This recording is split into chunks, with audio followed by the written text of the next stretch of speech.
Magandang gabi mga kahwan. Narito na ang evening edition ng ating weather update today. Narito ang weather update sa araw ng Huwebes, January 18, 2024. Wala pa rin tayong binabantayang low pressure area o anumang bagyo sa loob at labas ng ating Philippine Area of Responsibility. Pero meron tayong dalawang dominant na weather system na nakakaapekto dito sa ating bansa. Una na dito ang shear line na patuloy na magdadala ng maulap na panahon na may mga kalat-kalat na pag-ulan dito sa kabuuan ng Mindanao. Pangalawa naman dito ang northeast monsoon or ang hanging amihan. Patuloy itong umiiral dito sa may Luzon at Visayas. Makikita din natin, asahan natin dito sa eastern section ng Luzon, makakaranas pa rin sila ng maulap na panahon na may mga mahihinang pag-ulan dulot pa rin itong hanging amihan.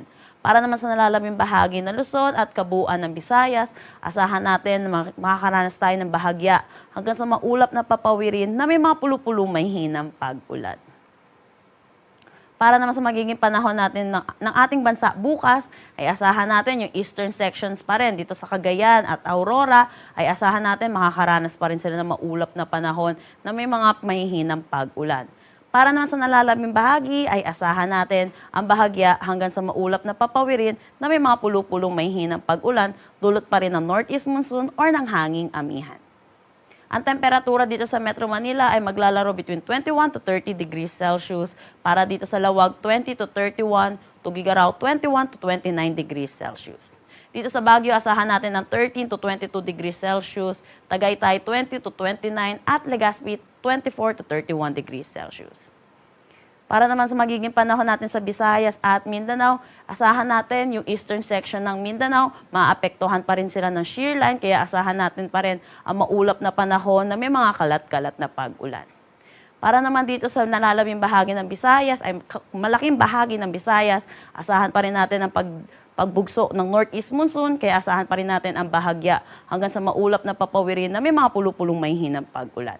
Dito naman sa nalalabing bahagi ng Mindanao, may kita po natin lalo sa Buanga Peninsula, makakaranas sila ng maaliwalas na panahon na may mga tsansa pa rin ng localized thunderstorm, lalo na sa hapon at sa gabi.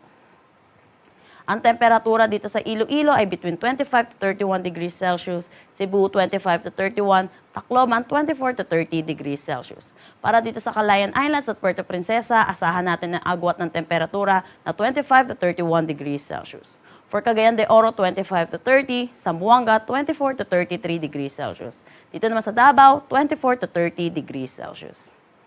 May nakataas pa rin tayong gale warning dito sa mga coastal water ng Camarines Norte, Albay, northern at eastern coast ng Catanduanes, Sorsogon, northern at eastern coast ng Northern Samar, eastern coast ng Eastern Samar, eastern coast ng Dinagat Islands, eastern coast ng Surigao del Norte, Surigao del Sur, at eastern coast ng Davao Oriental.